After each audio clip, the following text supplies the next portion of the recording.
पूज्य भट्टारक अरिहंत कीर्ति महाराज जी के चरणों में नमन करता हूँ। परम श्रद्धेय पद्मसागर पुरीश्वर जी महाराज जी वो प्रेम के सागर ही हैं। ये उनसे प्रेम और आशीर्वाद के सागर हमेशा हमारे ऊपर सिंचित होते रहे, यही उनके चरण पद्मों में नमन करते हुए आशीर्वाद मांगता हूँ।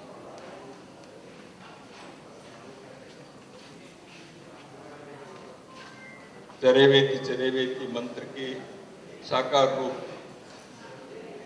ऐसे परम श्रद्धेय संस्कार कीर्ति महाराज जी अचानक आए। वो आएंगे इसे किसको मालूम भी नहीं था। यानी कमल जी के ऊपर विशेष आशीर्वाद ये ऐसे कमी होता है। कोई से कुछ आए, कुछ समय यहाँ रहे और देखे, अपने विचार अपने यात्रा पर चले। वो कार्यक्रम से न बंधे हुए हैं, न जीवन से किसी मोह से बंधे हुए हैं। सज्जन बंधुओं, माता भगिनी, इस कार्यक्रम में यह कार्यक्रम कहूँ या एक सम्मेलन कहूँ, योगायोग कहूँ, यज्ञ कहूँ, क्योंकि यह सब प्रकार के यह दासोह है। तो मेरे मित्र कमल जी ने जब इस कार्यक्रम में आने के लिए आपने दूरभाष पर बताया, मैंने कहा मैं आऊँगा। और मैं हमेशा कहता हूँ मुझे मंच पर बिठाओ, मैं कार्यक्रम में रहूँगा, आपके साथ रहूँगा, लेकिन अपने मित्र उससे संतुष्ट नहीं होते। तो इसलिए हमें थोड़ा सा आप लोगों के सामने चार शब्द बोलने के लिए वो हमें मजबूर कर देते। देखिए, ये चित्र जो बोलते हैं और कमल जी के जो भावनाएं बोली हैं, उससे ज्यादा हमने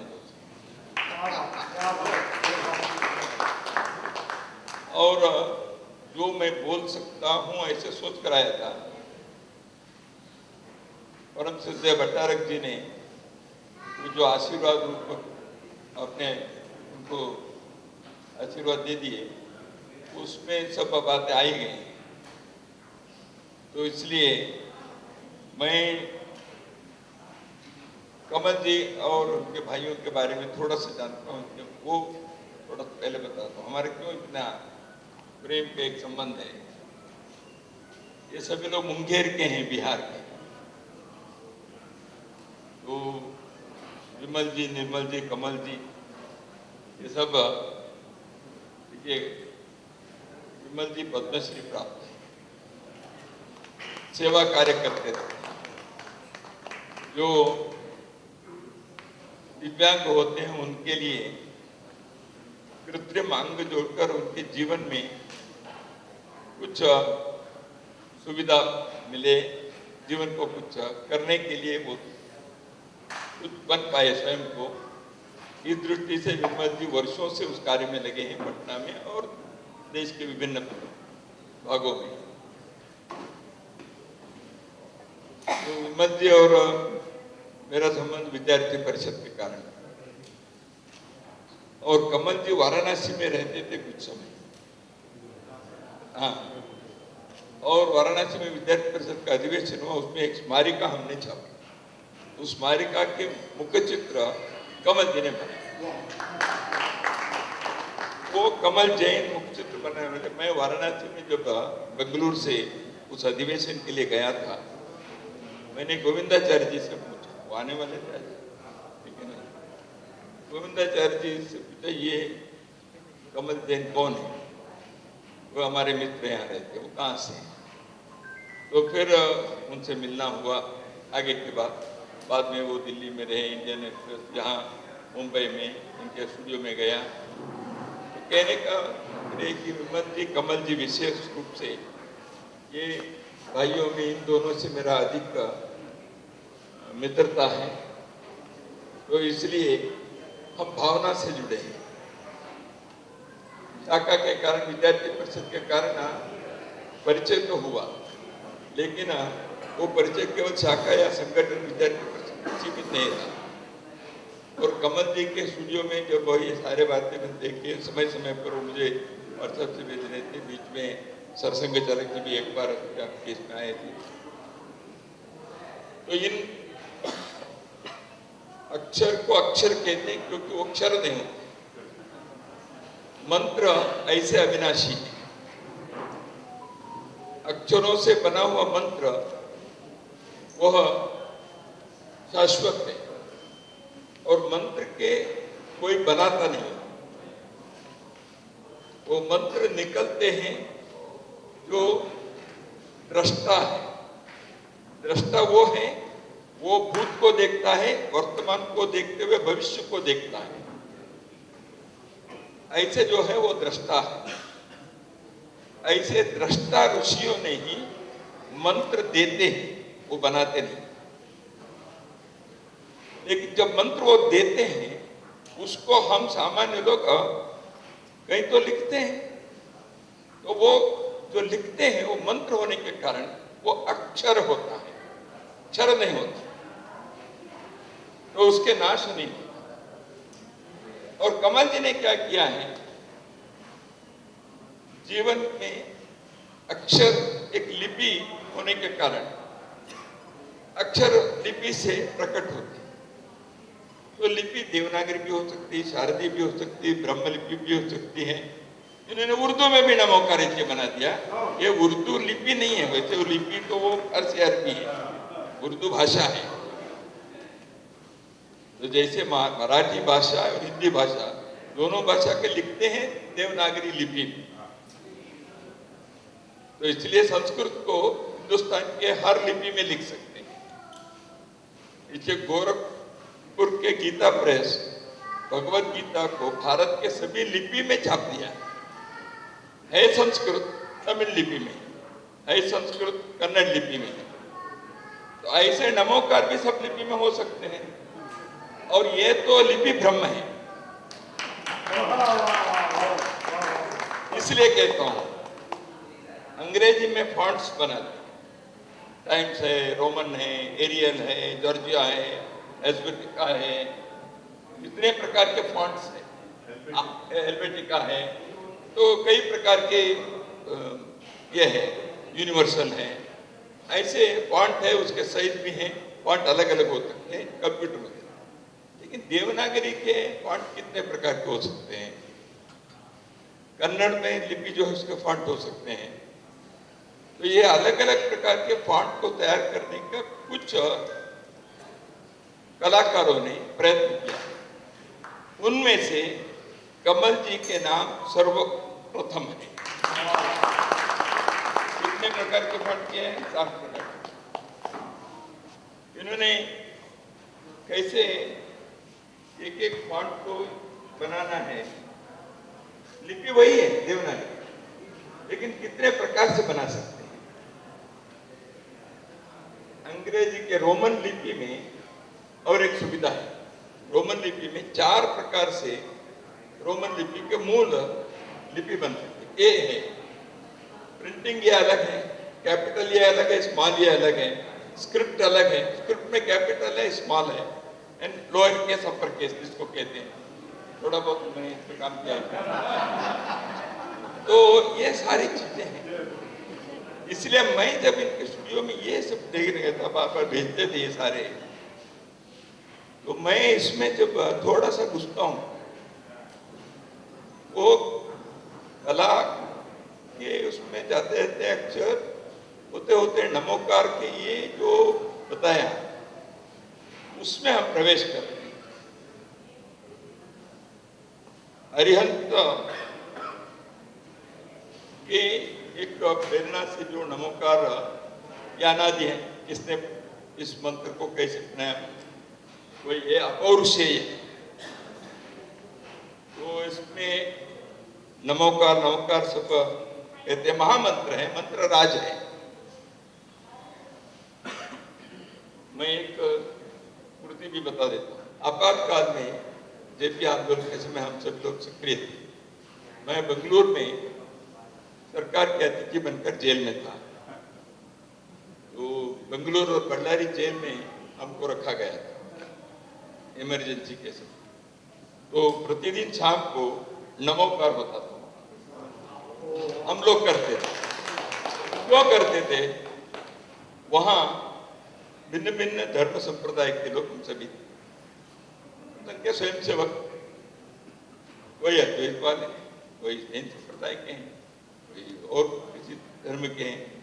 तो हमने वहाँ ये तय किया क्योंकि अलग अलग इसको हमें दिन में सुबह शाम अलग अलग समय इसका पठन करना चाहिए, इसके आधार पर करना चाहिए। योगा क्लास चलाते थे जेल के अंदर। तो उसमें हमने नमोकार का प्रतिदिन करना। एक दिन उस पर एक जानने वाले व्यक्ति ने प्रवचन भी दिया, तो उससे कुछ निकाल कर मैंने जो मैंने नोट्स में था, तो 5 जो है परमेष्टि, पंच परमेष्टि, पंच परमेष्टि को नमस्कार है। ये किसी व्यक्ति का नहीं, एक तत्व है। ये अमूर्त तत्व को मूर्त रूप में सोचकर करने के लिए उसको अक्षर में दिखाने का प्रयत्न।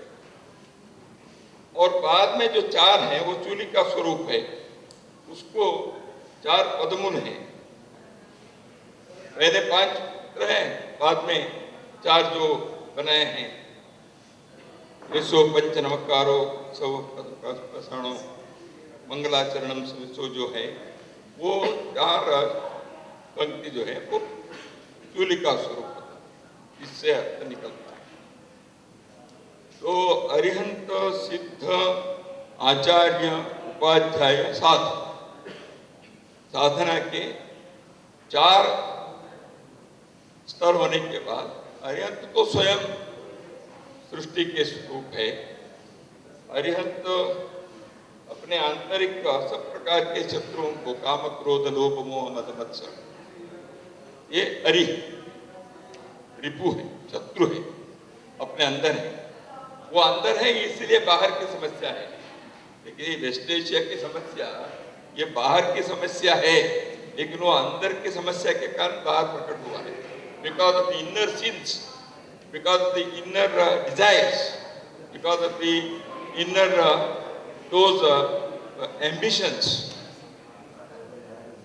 the outer war is broken, it is exploded.